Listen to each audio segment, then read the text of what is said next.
ज्यादातर बच्चों को पता ही नहीं होता कि हम उसको पढ़ना कहां से है।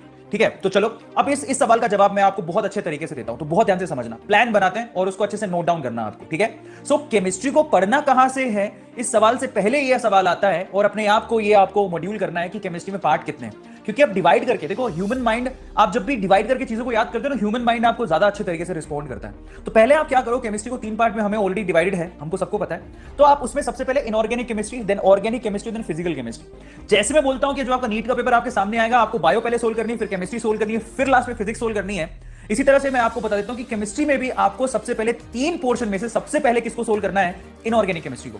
अब आपको पढ़ना भी उसी के मुताबिक है, इनऑर्गेनिक केमिस्ट्री सबसे पहले, फिर ऑर्गेनिक केमिस्ट्री और फिर फिजिकल केमिस्ट्री की तरफ अपने को जाना है। ठीक है, अब इनऑर्गेनिक, ऑर्गेनिक और फिजिकल केमिस्ट्री पर आ गए हम लोग, 3 पार्ट में हमने उसको डिवाइड कर दिया। अब इनऑर्गेनिक केमिस्ट्री की बात करते हैं। इनऑर्गेनिक केमिस्ट्री को सबसे पहले तो पढ़ना कहां से है और फिर क्या पढ़ना है। इनऑर्गेनिक केमिस्ट्री को आपको पढ़ना है एनसीईआरटी, इसके अलावा कोई बुक आपको लेने की जरूरत नहीं है।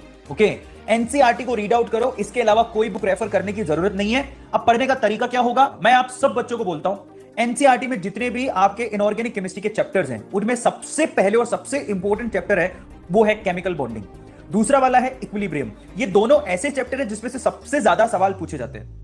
फिर उसके बाद नंबर आता है आपका S block, P block 11th, P block 12th, और पी ब्लॉक 12th तो अनइमेजिनेबली सबसे ज्यादा क्वेश्चन कवर करने वाला टॉपिक है। सो आपको जब रीड आउट करना है तो आपको ध्यान रखना है कि मुझे क्या पढ़ना है और क्या नहीं पढ़ना।